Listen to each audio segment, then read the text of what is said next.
quiero insistir ahora con la parte del mercado, más que ahora de la política. Sería un incentivo para la economía solidaria crear su propio mercado o participar del mismo mercado compitiendo con los otros factores productivos. ¿Cómo podría crecer la economía solidaria? A ver, yo creo que la economía solidaria tiene posibilidades de crear mercados propios en el sentido de producir para consumidores que están integrados en el propio sector y generar muchos vínculos entre empresas de la propia economía solidaria que van a proveerse unas a otras de insumos, ¿no? Y establecer de alguna manera cadenas productivas, etcétera. Podría en ese sentido hablarse de que hay ciertos mercados especiales que articulan los intercambios entre sujetos que se consideran parte de la economía solidaria. Sin embargo, yo pienso que eso tiene unas limitaciones muy grandes para poder crecer, y además pienso que la economía solidaria tiene que ser capaz de ofrecer su producción y sus servicios a toda la sociedad. Por lo tanto, debe operar abiertamente en el mercado y al mismo tiempo puede tratar de proveerse de insumos, de recursos, de fuerza de trabajo, de tecnologías que están disponibles en general en la sociedad y que proceden y se asignan a través del mercado general. Yo creo que la economía solidaria no puede separarse como una isla. Puede crear articulaciones entre los integrantes de la economía solidaria que refuerzan sus vínculos y los intercambios y la reciprocidad entre ellos, pero operan en el mercado abierto y pueden aprovechar todas las oportunidades y todos los recursos que están ofrecidos por todo tipo de agentes económicos en el mercado en general, y al mismo tiempo los bienes y servicios que ellos producen ser puestos a disposición del mercado en general y de esa manera tener posibilidades de expandir sus propias operaciones. No me imagino una economía solidaria que se niegue a participar en el mercado. Eso es un resabio de ideologías antimercado que existieron un tiempo en el movimiento cooperativo, por ejemplo.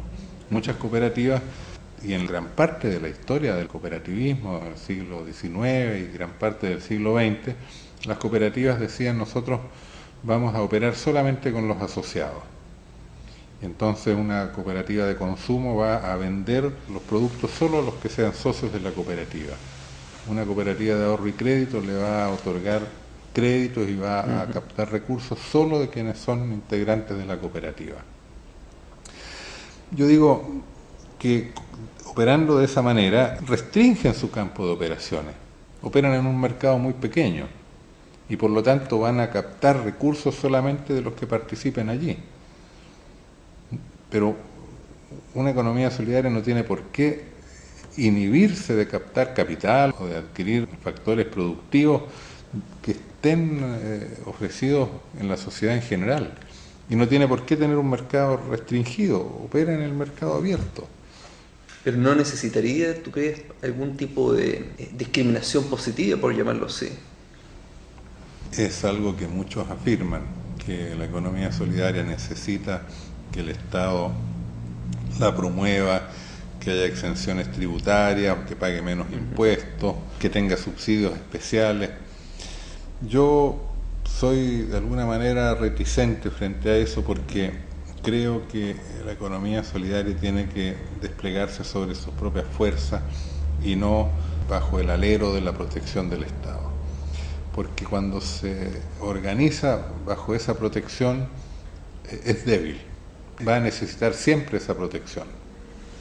Una economía solidaria tiene que tener fuerzas propias y tiene que ser capaz de operar en el mercado con sus propios recursos, con sus propias ventajas comparativas, con sus propias energías y actuar en relación con el Estado como cualquier empresa. El Estado ofrece oportunidades, subsidios a todo tipo de empresas y las empresas de economía solidaria van a también concursar para obtener aquellos beneficios, pero en las mismas condiciones que los demás. No me parece necesario ni menos conveniente estos privilegios que a veces se pretende que tenga esta economía. Quizás podría plantearlo como cuál sería el aporte de la economía solidaria, no solo para su propio sector, sino que para el conjunto de la economía. ¿Qué le estaría dando la economía solidaria al mercado determinado, al mercado democrático? Mirado desde un punto de vista estrictamente económico, la economía solidaria tiene ventajas comparativas frente a las otras economías. Algunas, y también tiene desventajas. Por ejemplo, hay ámbitos de las necesidades humanas que son mejor satisfechas por la economía solidaria que por la economía capitalista o por la economía estatal.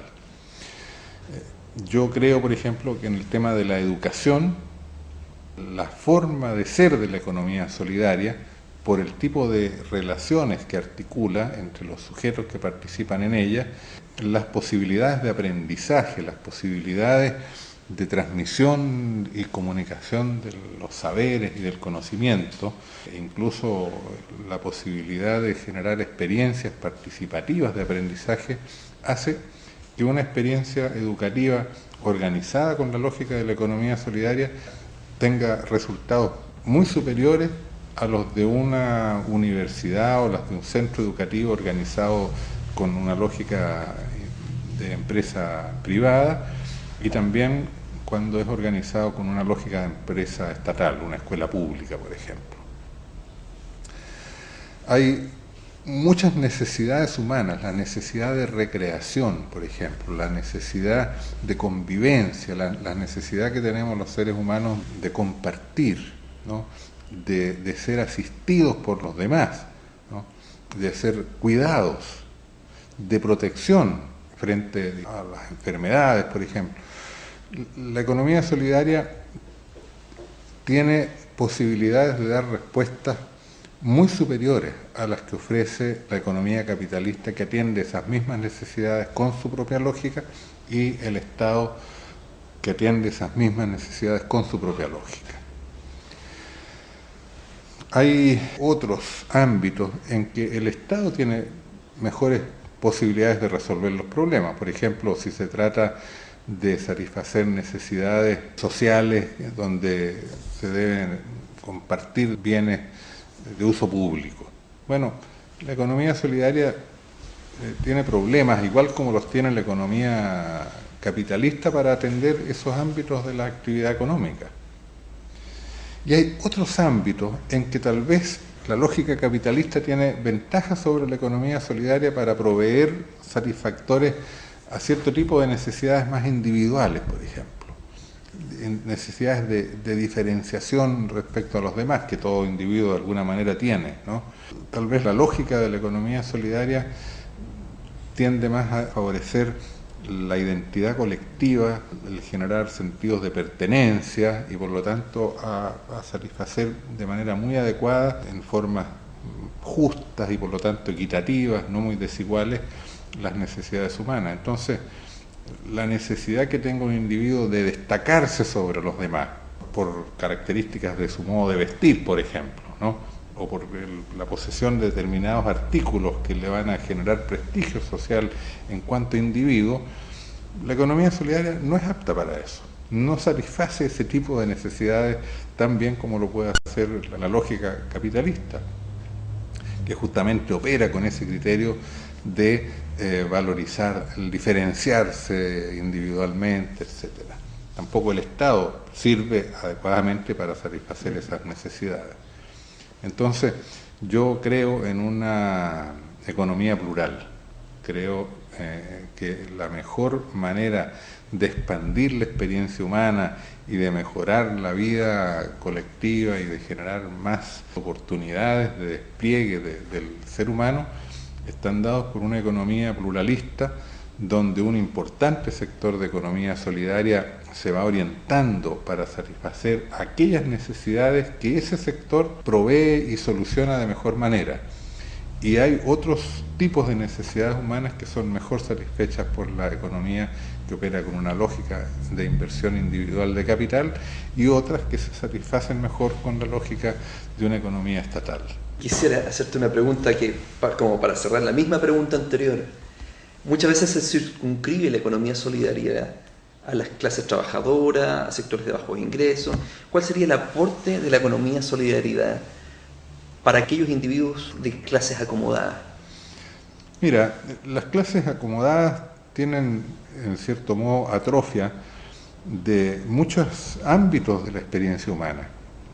Se han concentrado muchas veces en la acumulación de bienes, de capitales, buscan el bienestar a través de la posesión de artefactos y mantienen limitada el despliegue de su ser, de su persona, en términos de satisfacer de manera adecuada el conocimiento, la comunicación con los demás, la inserción en la convivencia, el aprendizaje de experiencias humanas más amplias que las de su propio sector reducido. Entonces, una persona altamente integrada en el mercado porque opera con la lógica capitalista que le genera mucho dinero, tiende a resolver todas sus necesidades mediante el uso del dinero. Pero mediante el uso del dinero no siempre se satisface de la mejor manera todas las necesidades humanas.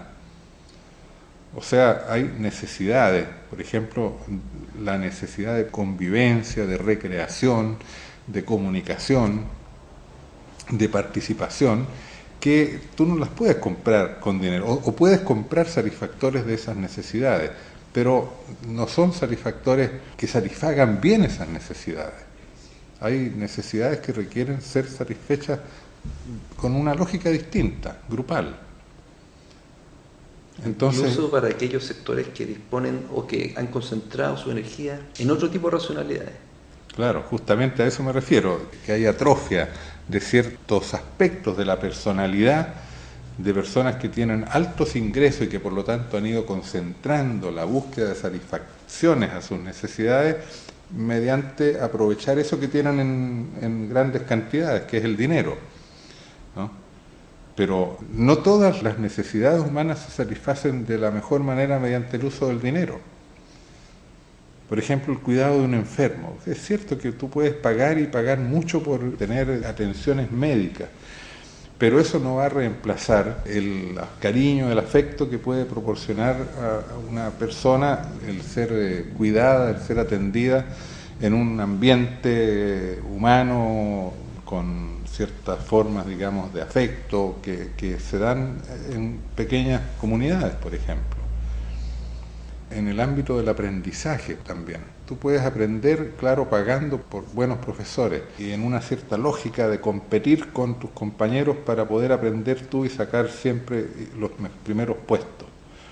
Pero tú te inhibes de compartir el proceso de aprendizaje con otros. Y entonces hay aspectos del aprendizaje que no los vas a poder incorporar nunca.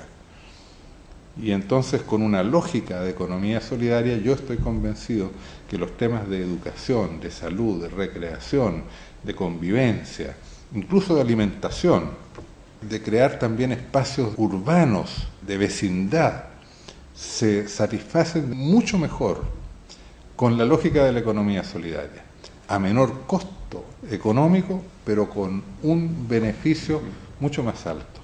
Incluso la seguridad y la protección frente a amenazas de delincuencia, por ejemplo. Bueno, la comunidad puede ser mucho más protectora que las rejas y los candados y los cierres con los cuales se trata de proteger quien se siente solo frente al mundo y no está inserto en una comunidad. Bueno, estamos nuevamente con Luis hablando sobre economía solidaria, mercado democrático. Hay otra pregunta que también quiero relacionarla con dos aspectos, uno sobre el trabajo y otro sobre las finanzas. Tú anteriormente en otros trabajos has hecho una crítica al uso del trabajo para determinar precios, ¿no?, en el intercambio. Sin embargo, posteriormente ahora en tu último trabajo, revaloras el concepto del trabajo para establecer una unidad de medida que lo llamas valor trabajo en una especie de sistema financiero. ¿Podrías profundizar más sobre esta relevancia del trabajo en la economía solidaria? A ver, hay varios niveles en que podríamos conversar sobre esta pregunta. En términos generales, yo creo que entre el trabajo y la solidaridad hay vínculos muy estrechos. O sea, el trabajo es una actividad que se realiza socialmente, que genera vínculos de compañerismo, de solidaridad, de comunicación entre las personas. Es uno de los factores productivos más directamente humanos, por decirlo así, y por lo tanto la economía solidaria y cualquier economía que pretenda ser justa y estar al servicio del ser humano tiene que valorar indudablemente el trabajo y tal vez ponerlo por encima de otros factores como el capital o los medios materiales de producción. De tal manera que en ese nivel a mí me parece que la economía del trabajo y la economía solidaria, la economía centrada en el trabajo, la economía centrada en la comunidad, son parte de una misma búsqueda de una economía justa, de una economía no capitalista, de una economía humana. Ahora, cuando abordamos la cuestión del valor y la teoría del valor trabajo, entramos en un nivel de análisis distinto. Es el viejo y siempre renovado y presente tema que fue formulado por los economistas clásicos de en qué consiste el valor económico y cómo se puede medir. Y ahí, cabe recordar que a lo largo de la historia del pensamiento económico, relacionada con la historia de la economía en general, se ha puesto el acento y distintas teorías han enfatizado diferentes factores productivos como las fuentes principales de la creación de valor y por lo tanto también determinando distintos modos de medición del valor económico que se crea en la economía. Los fisiócratas ponían el acento en la tierra, en la naturaleza, en cierto modo, como la fuente creadora del valor, puesto que toda actividad económica debía emplear medios materiales de producción que de alguna manera tenían que ser extraídos de la tierra y por lo tanto los propietarios de la tierra, los aportadores de ese factor productivo considerado el más importante y el central, debían ser los que merecían apropiarse del valor creado en la economía en mayor proporción que quienes aportaban otros factores productivos. De hecho, en la economía precapitalista, en las economías campesinas, en general en las economías feudales, la medición de la riqueza se hacía en términos de activos físicos. ¿Cuántas hectáreas de tierra, cuántos árboles plantados, cuántos ganados producidos y cuántos había enriquecido y valorizado la propiedad? En el pensamiento clásico surge la idea de que el trabajo es la fuente de la riqueza, no la naturaleza. Antes de ese concepto de que el trabajo es la fuente de toda riqueza está la idea de que el capital es la fuente de la riqueza, que la riqueza la crean quienes organizan las actividades económicas, quienes toman las decisiones, quienes gestionan. De ahí viene el concepto de capital, capita, de cabeza, o sea, los que encabezan la actividad productiva, ¿no? El capitán de la industria, el capitán de la empresa es el que genera la riqueza y se convierte en cabeza y organizador de la empresa sobre la base de que es el aportador del recurso financiero, del dinero necesario para hacer las inversiones, para comprar los factores productivos, para organizar en base a su inversión de capital la actividad económica. Entonces surge la idea de que la fuente de toda riqueza y quien merece apropiarse del valor creado por la actividad económica es principalmente el aportador del recurso financiero. Posteriormente, la crítica de la economía política y especialmente Marx formula la idea de que en definitiva toda riqueza es el resultado del trabajo humano. Es el trabajo humano el que genera la riqueza y por lo tanto surge la teoría del valor trabajo, es decir, la idea que la creación de riqueza es siempre resultado de una actividad humana sobre medios materiales que son provistos por la naturaleza, que ya están ahí, que no crean por sí mismos nuevo valor, sino que el valor lo crea la actividad humana aplicada a esos medios materiales, a esos insumos, a esas maquinarias, a esos otros factores de producción.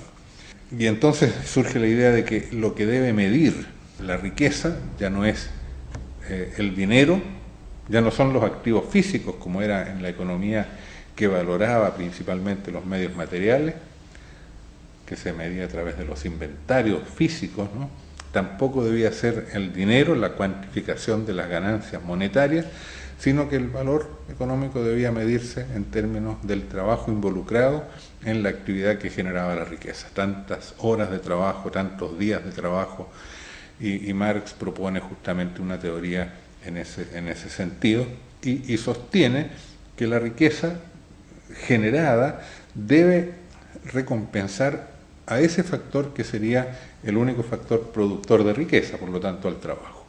Y de ahí surge la tesis marxista de que cuando el trabajo es subremunerado y se generan utilidades para el capital, lo que está ocurriendo es un plusvalor resultado de la explotación del trabajo de quienes serían los verdaderos creadores de riqueza.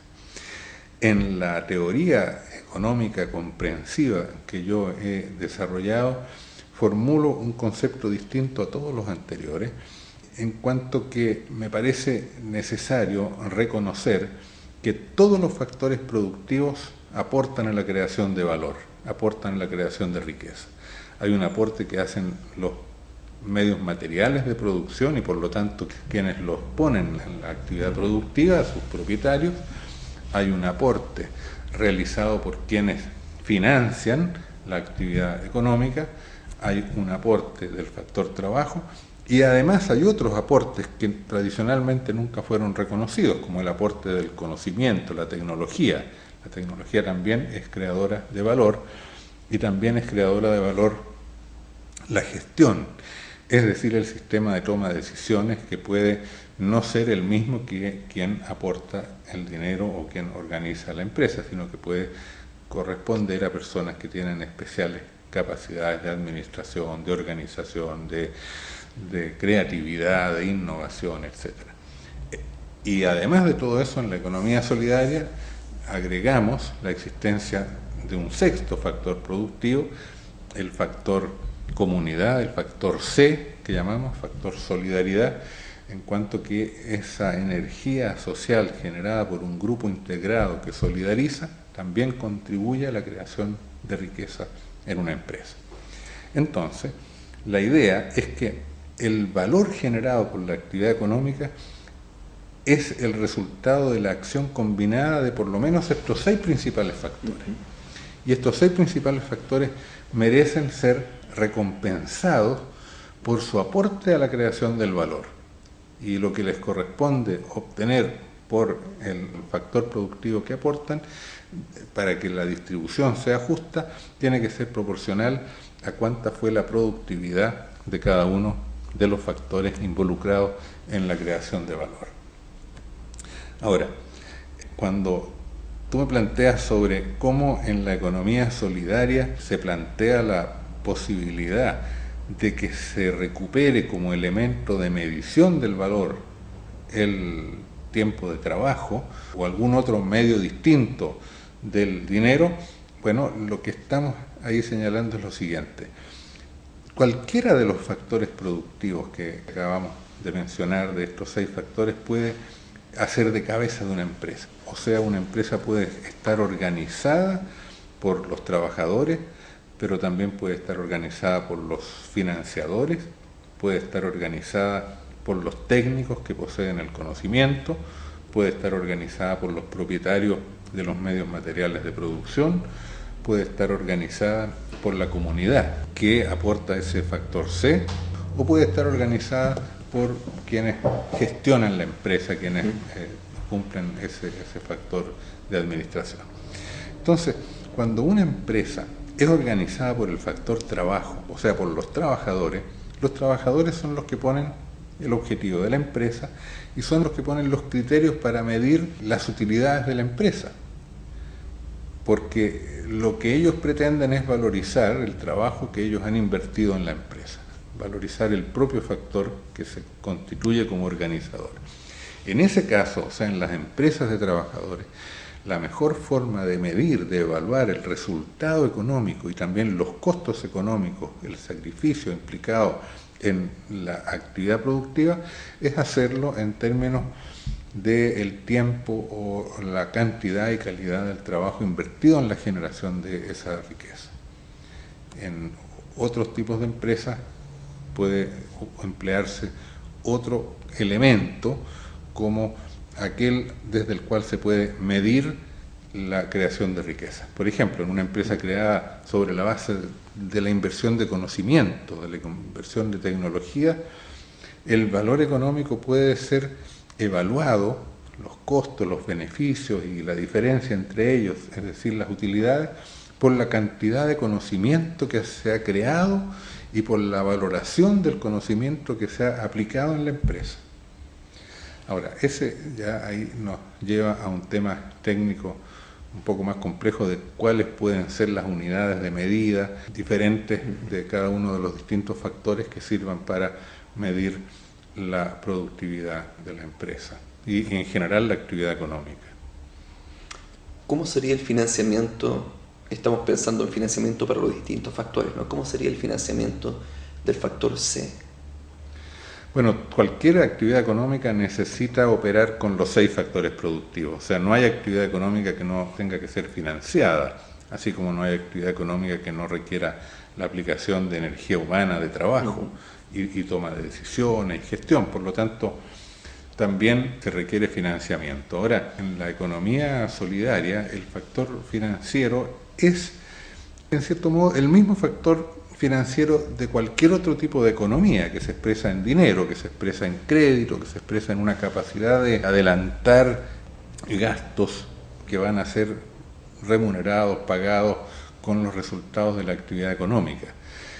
La diferencia entre el financiamiento en la empresa o en la economía solidaria y el financiamiento en la economía capitalista es que el factor financiero en la economía capitalista es el que predomina, es el que se pone a la cabeza de toda la actividad económica, mientras en la economía solidaria el factor financiero es un factor subordinado, es un factor contratado o aportado por los mismos socios, pero que no es quien determina el objetivo de la actividad económica. El objetivo de la actividad económica en una economía solidaria no es maximizar la utilidad del capital invertido, del financiamiento empleado, sino que es maximizar el beneficio para el trabajo involucrado, para la comunidad organizadora de la actividad económica, para las personas que aportaron los saberes necesarios para esa actividad y también de los que aportan financiamiento, pero en proporción correspondiente a cuál es su efectivo aporte.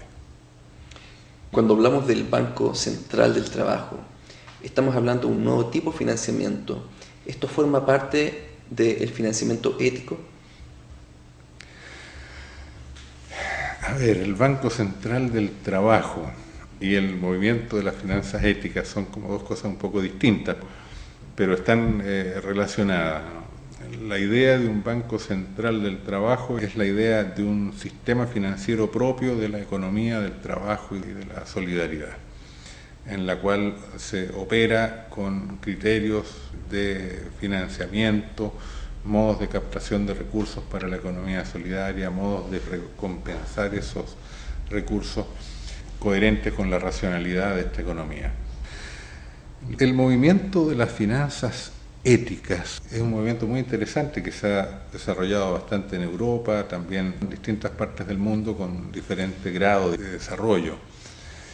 Consiste en incorporar criterios de solidaridad, en último término, criterios éticos, a la toma de decisiones, tanto por parte de quienes tienen dinero que pueden colocar en el sistema financiero, como de quienes captan los dineros para financiar actividades. El banco ético lo que hace es convocar a los que tienen ahorros a que los destinen a ese banco, que lo coloquen en el banco ético sobre la base del compromiso de que este banco va a utilizar ese dinero exclusivamente para financiar actividades que estén garantizadas y que cumplan ciertos requisitos éticos, por ejemplo, unidades económicas donde no haya explotación del trabajo, donde no haya destrucción del medio ambiente, donde se hayan establecido relaciones amistosas, digámoslo así, con la comunidad del entorno donde está la empresa, etcétera. Entonces, se captan recursos sobre la base de convocar a las personas que tienen los ahorros con criterios éticos y se colocan esos dineros captados por el banco exclusivamente para financiar actividades económicas que cumplan ciertos requisitos éticos. Cuando las personas hacen esto, colocar sus dineros bajo esas condiciones, es probable que ellos tengan que limitar el beneficio que tengan por su ahorro, porque van a operar bajo un mercado, bajo una demanda de recursos financieros más restringida. Pero lo interesante de esto no es el sacrificio que tengan que hacer, sino el hecho de que la decisión económica del ahorrista es una decisión económica que ha incorporado un criterio de solidaridad, un criterio ético a su decisión de dónde ahorrar. Ya no está solamente guiado por el criterio de maximizar la utilidad de su dinero ahorrado, sino que considera legítimo obtener beneficios y tener una tasa de interés positiva por el ahorro que está haciendo, pero ha agregado un criterio que lo lleva a determinar dónde y bajo qué condiciones invierte o coloca su dinero. O sea, no mira solamente su propia utilidad, sino mira la utilidad social, la utilidad ambiental, etc. Y en ese sentido es un movimiento que forma parte de la economía solidaria. ¿Podemos pensar entonces que este movimiento de financiamiento ético también forma parte de un movimiento de consumo responsable? Claro, el movimiento del consumo responsable tiene la misma lógica. O sea, los consumidores que van a comprar productos en el mercado no compran guiados solamente por la utilidad que van a obtener, sino que incorporan a su decisión de comprar un criterio ético, es decir, compran solamente productos que estén garantizados bajo ciertas exigencias, por ejemplo, que esos productos no sean contaminantes, que hayan sido producidos con energías limpias, que sean productos elaborados en unidades económicas solidarias, asociativas, donde se respete y se remunere adecuadamente el trabajo. Es decir, el movimiento del consumo ético le pide al consumidor que incorpore a su decisión de consumir no solamente el criterio de maximizar su utilidad individual, porque nadie va a gastar dinero sin obtener alguna utilidad, pero agrega criterios éticos, criterios de solidaridad social y ambiental. Entonces también podemos pensar en un financiamiento, por ejemplo, como un crédito de consumo, pero ese crédito de consumo tiene que estar orientado con otro tipo de parámetros. Yo no sé si las finanzas éticas han aplicado este criterio para el consumo, pero lo que tú señalas sería plenamente coherente y sería una idea digna de ser considerada por las entidades de finanzas éticas. Hasta donde yo sé, las finanzas éticas financian actividades productivas con criterios éticos, pero también podrían financiar al consumidor sobre la base de generarse una clientela de consumidores que operen con criterios éticos, y eso podrían asociarlo a algún sistema de tarjetas, por ejemplo. Estoy imaginando a partir de la idea que tú expones, que en realidad nunca yo la había escuchado, tarjetas o créditos que puedan ser empleados exclusivamente en tiendas del comercio justo, en tiendas donde se opere con criterios de consumo responsable. Me parece sumamente interesante la idea. Ahora también, tú recién lo mencionaste, parte de este mismo movimiento es el movimiento del comercio justo. Yo también quiero retrotraer esta idea hacia los primeros trabajos en los que estuviste involucrado. Es el reformular una especie de sistema de precios, pero involucrando las necesidades de grupos sociales vulnerables. Entonces se hablaba antes del índice de precio al consumidor de los pobres, el IPC de los pobres.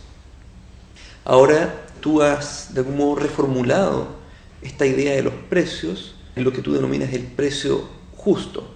Quisiera saber si nos puedes dar más información, ilustrarnos un poco más cómo se podría aplicar esta idea de los precios en un movimiento ético, en un tipo de consumo ético.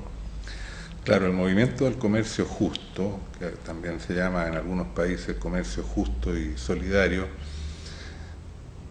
incorpora criterios de solidaridad en la actividad comercial.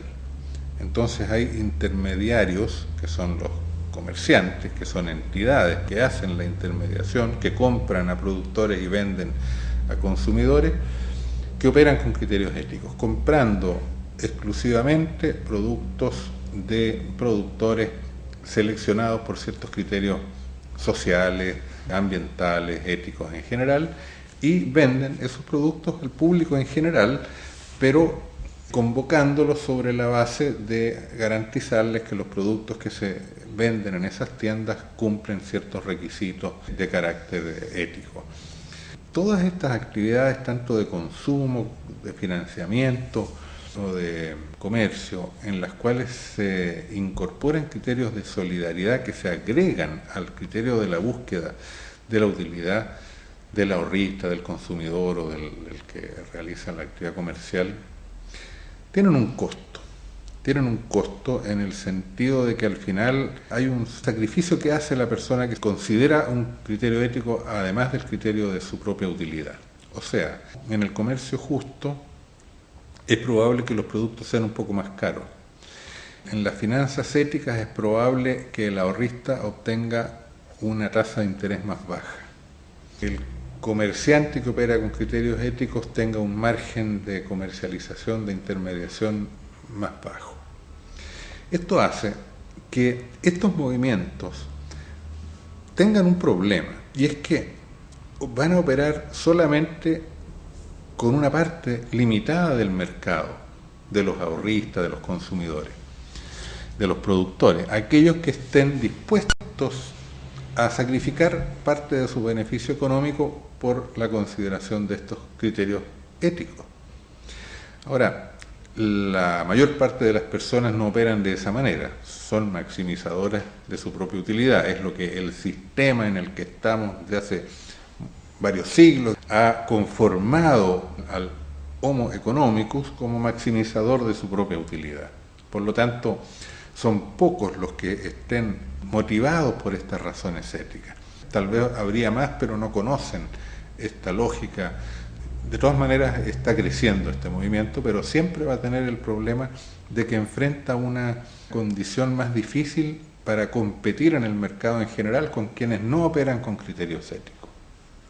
Este problema en la teoría de la economía solidaria lo hemos tratado de abordar de una manera distinta, de una manera nueva, en cuanto que la economía solidaria tiene que ser capaz de proporcionar a quienes participan en ella mejores beneficios que los que pueden obtener participando en la economía capitalista, o cuando toman una decisión con la lógica de la economía solidaria tienen que obtener mejores beneficios que cuando operan con una lógica de economía capitalista. Esto se obtiene a través de operar una economía solidaria más integral, no solamente unas actividades económicas solidarias parciales para ejecutar uno u otro tipo de acción, como es el de ahorrar, como es el de consumir, sino que a través de un sistema, a través de una estructuración de una economía solidaria que produce con solidaridad, distribuye con solidaridad, consume con solidaridad y acumula con solidaridad. Es decir, una economía solidaria que abarca todas las dimensiones de la actividad económica, con una racionalidad en la cual el conjunto de ese sistema económico obtiene una ventaja, obtiene un rendimiento más alto en la medida en que la operación con solidaridad aporta un factor productivo que reduce costos, los costos de la conflictualidad, los costos de la competencia, que muchas veces implican pérdidas, y al mismo tiempo incrementa los beneficios al efectuar la actividad de manera conjunta con otros. El consumir de manera asociativa genera más beneficios que el hacerlo individualmente, el producir de manera comunitaria genera más beneficios que el producir con una lógica individualista, etc. El tema es bastante más complejo, pero lo que queremos afirmar en este sentido es que la economía solidaria aborda este problema con una propuesta más integral, dentro de la cual se superan estas exigencias que actualmente se le hacen a quienes quieran operar éticamente en la economía, de tener que sacrificar su propia utilidad. En una economía más integrada, más coherente con la lógica de la economía solidaria, se aumentan los beneficios para todos los que participan en ella y se reducen los costos y los sacrificios para quienes participan en ella, de tal manera que se convierte en una economía más eficiente desde el punto de vista también de las utilidades y beneficios individuales, de cuanto lo sea la economía capitalista. Ahora también hay otro factor dentro de esta idea, un comercio alternativo, no sé, un comercio justo. Tú señalas que planteado así va a ser un comercio muy limitado, porque tendría que competir con precios que son precios que se producen a mayor escala. Sin embargo, muchos de estos precios son también precios basados en explotación infantil, explotación de grupos indígenas. Entonces tampoco es un precio necesariamente competitivo, por llamarlo así. Podríamos pensar entonces que un precio donde no exista esa explotación va a confluir de algún modo con esta idea de un precio diferente, de un comercio justo. Claro, es por eso que te señalaba justamente que se requiere una economía solidaria más integral y no solamente acciones particulares, porque cuando una empresa subremunera el trabajo y utiliza los medios de producción que ofrece la naturaleza de manera que los destruye y no los recupera, lo que hace es generar una pérdida para la economía en su conjunto, de la cual él se beneficia. Es decir, él baja sus costos sobre la base de que la sociedad en su conjunto pierde, porque esa fuerza de trabajo subremunerada implica trabajadores que van perdiendo productividad, que se desarrollan menos, porque la naturaleza destruida va perdiendo potencialidades productivas a futuro, etc. Entonces es posible obtener en una actividad parcial costos de producción más bajos, explotando factores, o sea, destruyendo factores, traspasando el costo a terceros. Pero esos costos son efectivamente reales y los asume la economía. Entonces en la economía solidaria lo que se hace es que se internalizan esos costos y se evita que se produzcan esas pérdidas de la fuerza de trabajo o del recurso natural, porque se los integra y se los valora dentro de una racionalidad económica que tiene en cuenta la importancia de que esos factores productivos se potencien y se desarrollan. Por eso que yo te señalo que una economía solidaria limitada, chica, tiene grandes dificultades para mostrar que es más eficiente que una economía capitalista, porque la economía capitalista es muy ineficiente, pero las unidades económicas son eficientes, puesto que lo que destruyen, muchos de los costos con que produce son socializados, digámoslo así, no son externalizados. En cambio, la economía solidaria no genera esos costos, pero sí los contabiliza al incorporarlos a la actividad económica y por lo tanto muchas veces tiene que operar con precios más altos. Pero si tú comparas la eficiencia de la economía solidaria con la eficiencia de la economía capitalista vistas como conjuntos más integrados, como sistemas productivos distintos, vas a ver que esta economía es más eficiente, es capaz de proporcionar más beneficios al conjunto de la sociedad y más satisfacción a las necesidades de los seres humanos y menor destrucción de recursos, de factores productivos, que por definición es la eficiencia económica.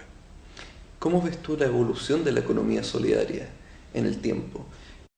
Con esto quiero especificar que con tu proyecto de economía solidaria, se incorporan una serie de beneficios, como tú lo señalas. Sin embargo, parece que es un proyecto a largo plazo. No es un proyecto que se pueda, al parecer, incorporar en un tiempo muy corto para que los individuos operen con ese diferente criterio. ¿Cómo ves ese tránsito entre una lógica que es una lógica capitalista, una lógica postcapitalista, que es la que estaría proponiendo la economía solidaridad? Muy interesante la pregunta. La economía solidaria ya existe en pequeña escala y hay, como hemos visto, unidades económicas y sujetos que operan con la lógica de la economía solidaria, implicándoles ciertas dificultades para sostenerse, que superan sobre la base de estos esfuerzos que hacen para operar con criterios éticos o con criterios solidarios. El proyecto de una economía solidaria que se despliegue de manera integral es un proyecto de largo plazo, como dices tú. Tiene que ir creciendo de manera natural, tiene que irse expandiendo.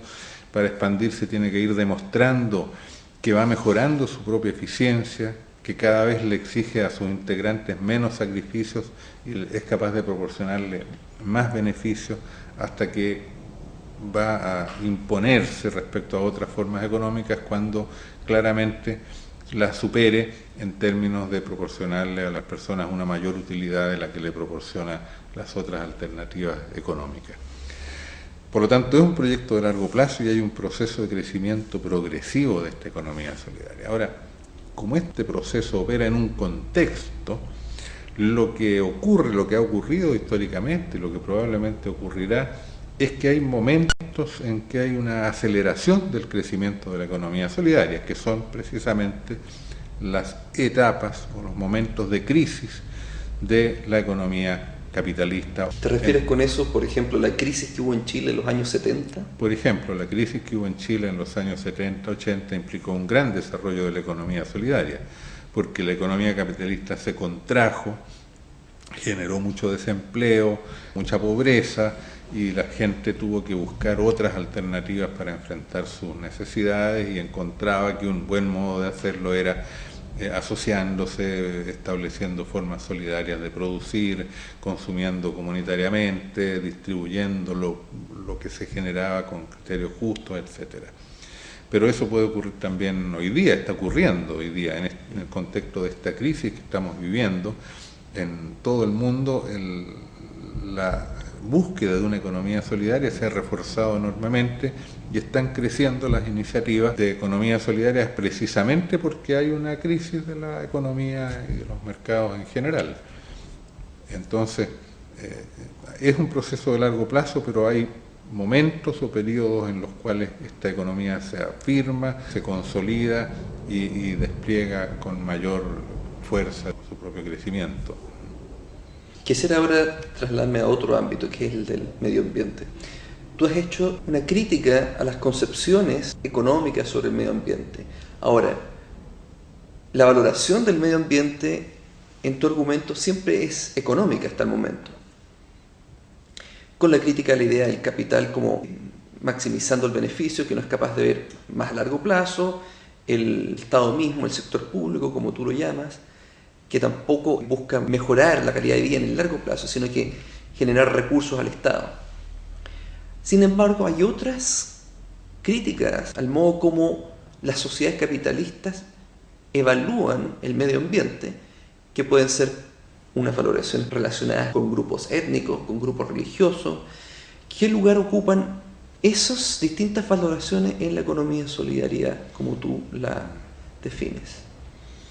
Claro, yo he puesto siempre énfasis en el estudio económico. O sea, yo he trabajado una teoría económica de la economía solidaria y por lo tanto el análisis del tema del medio ambiente y de los recursos naturales lo he enfatizado en esa dimensión, buscando cómo se pueda realizar una economía ecológicamente sana, capaz de generar un mejoramiento del medio ambiente y no su progresivo deterioro o destrucción. Ahora, sin ninguna duda, el tema ambiental trasciende la dimensión puramente económica. O sea, los seres humanos vivimos en la naturaleza, necesitamos de ella para nuestro despliegue individual y colectivo en el más amplio sentido. El cuidado del medio ambiente implica un modo de relacionarse con la naturaleza que es parte de una cultura. Tenemos que desarrollar una cultura, un modo de vivir que sea no solo respetuoso de la naturaleza, sino incluso amante de la naturaleza, capaz de valorarla en el más amplio sentido, no considerarla simplemente como una fuente de recursos que deben emplearse indiscriminadamente. En ese sentido, las culturas indígenas de América Latina tienen mucho que enseñarnos, ¿no? Para ellos, la tierra es la madre, ¿no? Y la relación con ella, por lo tanto, es una relación filial, ¿ya? Es la relación que se tiene con la mamita, ¿no? El concepto que ellos usan, la mamita tierra. Hay un cariño, un cuidado de la naturaleza y que se expresa en su actividad económica también y se expresa en todos los órdenes de la vida. Yo creo que sin duda el tema del medio ambiente, del cuidado de la naturaleza, de la ecología trasciende lo económico y debe ser parte de una nueva civilización en la cual aprendamos a relacionarnos con la naturaleza de otro modo, muy distinto al que ha caracterizado la sociedad moderna y gran parte de la historia de la humanidad. Yo pienso en ese sentido que también hay aspectos, digamos, filosóficos, aspectos religiosos involucrados, ¿no? Hay toda una teología que hoy día se está desarrollando en algunos ambientes por parte de algunas religiones, no solamente cristianas, que plantean la necesidad de relacionarse con la naturaleza como algo que es parte de la vida y que no es que es como un don, que no debemos servirnos de ella, sino al contrario, servir a esta creación.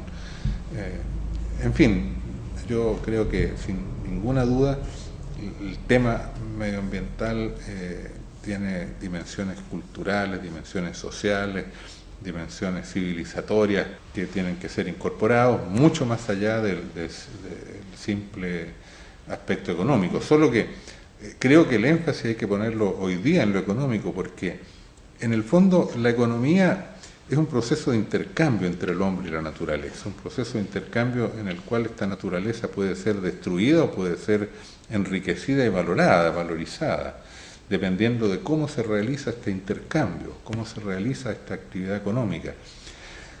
Porque la naturaleza nos provee de recursos y al mismo tiempo todo lo que consumimos va a dar a la naturaleza. Nada ocurre fuera de la naturaleza. Entonces, la destrucción tan acelerada de los equilibrios ecológicos y del medio ambiente es resultado de un modo de hacer economía que no tiene en cuenta el valor de los recursos y la importancia de renovarlos y de reproducirlos hacia el futuro. De ahí que considero muy importante la dimensión económica de la cuestión del medio ambiente, pero sin duda que esto trasciende mucho más allá. Actualmente, cuando hay grandes iniciativas de inversión de capital, a las firmas se les pide estudios de impacto ambiental, que se le llaman. ¿Tú le ves algún futuro a ese tipo de evaluaciones? Bueno, es algo, pero muy insuficiente. Hay una presión de la colectividad, de la cultura ambiental y ecologista que ha llevado a exigir a los estados, a los gobiernos, que tengan en cuenta el cuidado de la naturaleza y que por lo tanto exijan a través de una regulación de las inversiones estos estudios de impacto ambiental para tratar de minimizar los efectos que esto tiene. Yo creo que eso es algo, creo que es un paso positivo, pero la lógica de la acumulación capitalista, de la exacerbación de la utilidad, de la hipercompetencia, hace que sean pequeños paliativos los que se puedan ir poniendo, porque al final se transgreden esas normativas y al final la competencia predomina y la lógica del crecimiento económico predomina y es muy débil las exigencias que los gobiernos ponen en cuanto a impedir los impactos ambientales negativos a las nuevas inversiones.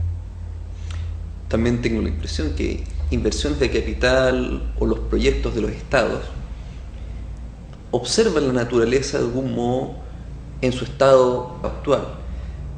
Sin embargo, no se prevé, de algún modo no se consideran los beneficios económicos que se pudieran descubrir en un futuro. Propiedades médicas que no se han considerado hasta el momento podrían emerger, etc.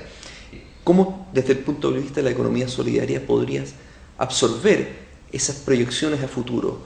¿Cómo se podría pensar, bueno, hay un beneficio que puede existir que todavía no está valorado, pero podría valorarse? Claro, hay que aprender a cuantificar los impactos ambientales de las inversiones y de la actividad económica y los modos de consumo actuales, que actualmente todo eso se considera como si ocurriera independientemente de la economía y no se cuantifica el valor o el costo que tiene y que no se vive en el presente, sino que lo tendrán que asumir en el futuro. Es lo mismo que las deudas, ¿no? Cuando un país se endeuda a largo plazo, bueno, está traspasando a las generaciones futuras el costo del consumo o de las actividades que está financiando hoy con esos créditos. En el caso del medio ambiente ocurre lo mismo, se traspasa el costo a las generaciones futuras. Las generaciones futuras les estamos traspasando costos altísimos, ambientales, financieros y de todo tipo. Entonces, es de una enorme irresponsabilidad. Ahora, los gobiernos en eso son muy culpables en cierto modo, son responsables de eso, porque en general los gobiernos actúan con una lógica de muy corto plazo, de lo que duran los periodos de gobierno. Cada gobierno que dura 4, 5, 6 años tiene que demostrar resultados económicos en términos de crecimiento económico, en términos de aumento del consumo de las personas en el periodo breve en que gobiernan para poder ser reelegidos para el periodo siguiente. Entonces no tienen en cuenta esas generaciones futuras que van a ser afectadas por sus decisiones de hoy, porque esas generaciones futuras no votan hoy. Y por lo tanto la lógica de la economía estatal y de la política tiende a descuidar esos criterios ambientales y los considera solamente bajo la presión ciudadana de esta conciencia ambiental y ecológica que ha ido desarrollándose, pero que es débil, puesto que cuando se enfrenta a la alternativa de una inversión que va a generar empleo, que destruye el ambiente en el futuro, a no realizarse esa inversión y aceptar el desempleo, se debilita enormemente la capacidad que tenga la sociedad civil con conciencia ambiental de exigir el sacrificio presente para no traspasarlo mucho más grave y acentuado a las generaciones futuras. ¿Cómo puede la economía de la solidaridad valorar un recurso del cual se desconocen las propiedades futuras?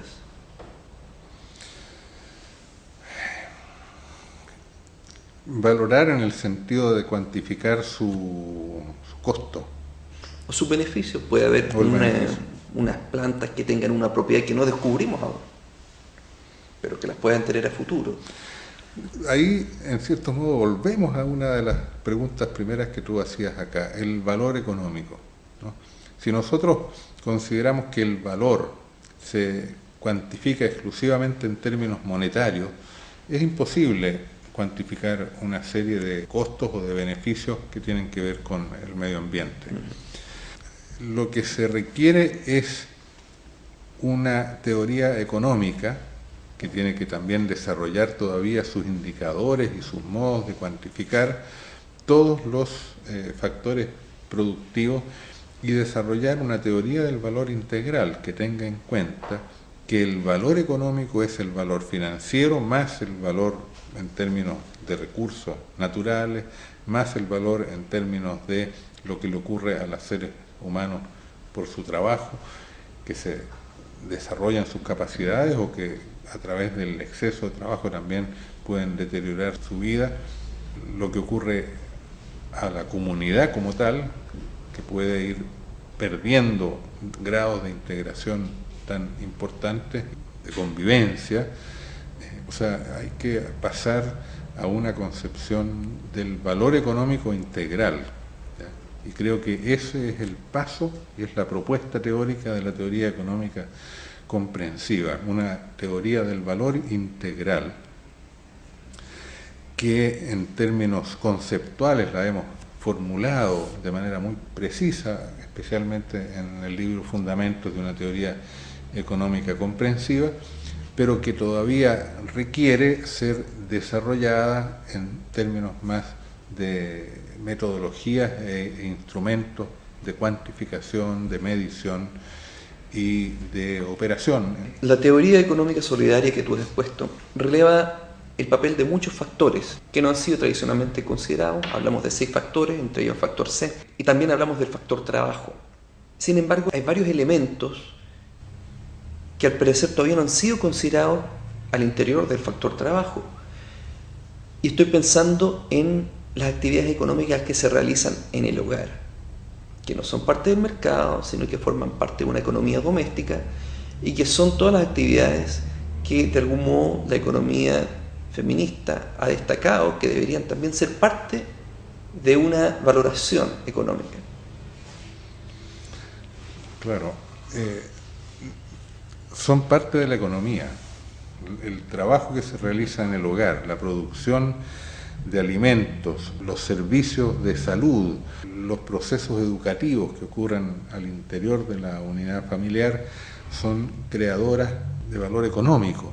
Emplean recursos productivos que pueden ser deteriorados en el proceso, pero también pueden ser valorizados y crecer. De hecho, a través de la educación, por ejemplo, se despliegan las capacidades organizativas, el espíritu de innovación, las capacidades tecnológicas, etcétera, mediante el esfuerzo que hace la propia familia por la educación de los hijos y mediante todas las dinámicas que se desarrollan en el hogar. Yo creo que una familia es una unidad económica como lo es una empresa.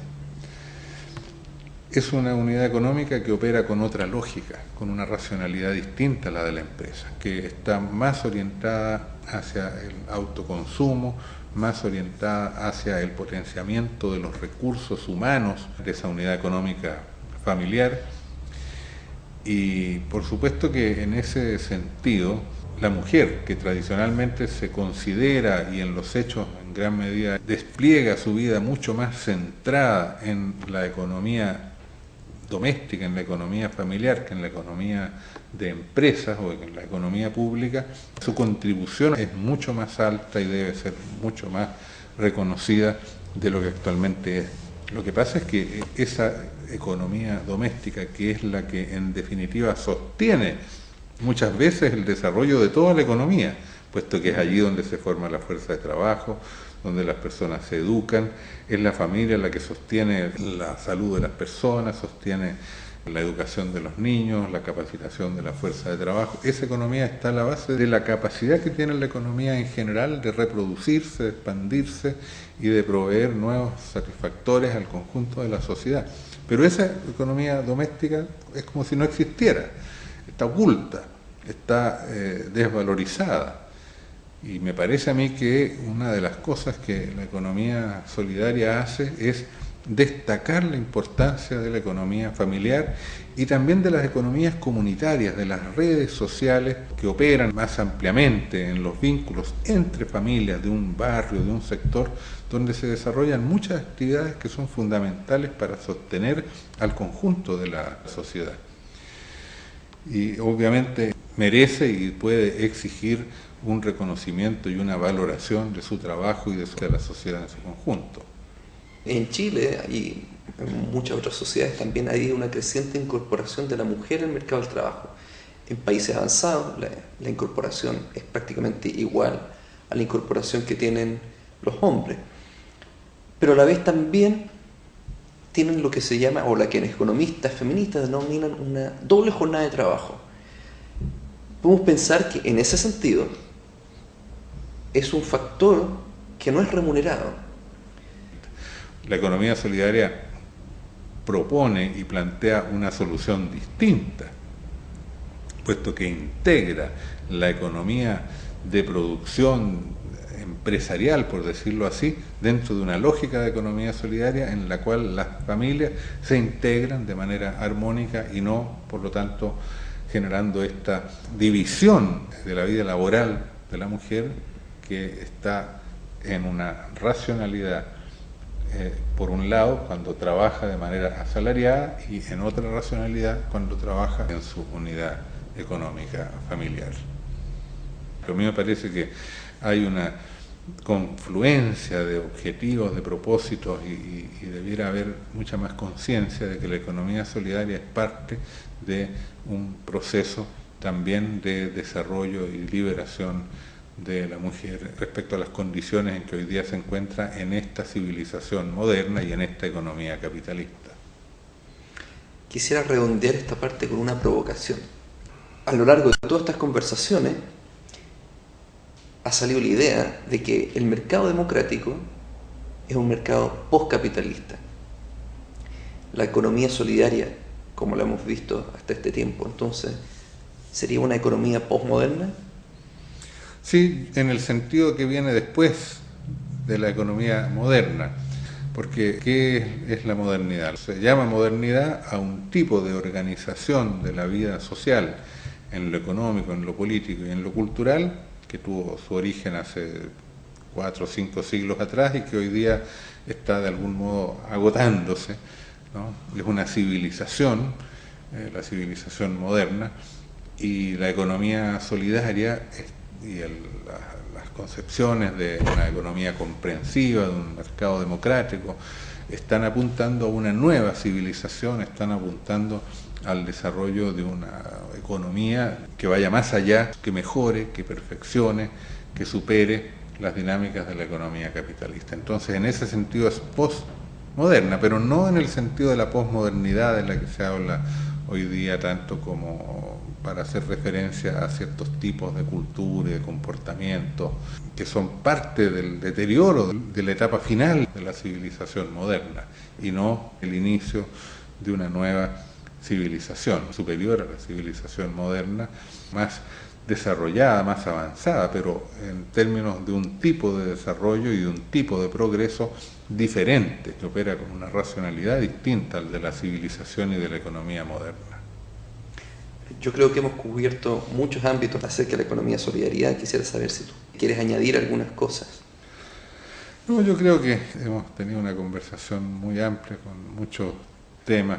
Lo único que puedo agregar es que esta economía solidaria la estamos todavía descubriendo y conociendo, y mucha gente que participa en ella no tiene suficiente conciencia de la importancia de estudiarla, de conocer esta racionalidad distinta, y en ese sentido a mí lo que me cabe siempre enfatizar es la necesidad de profundizar en todos estos temas que hemos conversado acá, que los hemos podido desarrollar en un cierto nivel, digamos, de conversación y de reflexión, pero que puede adquirirse sobre ellos un conocimiento mucho más profundo a través del estudio, la lectura y procesos de reflexión también.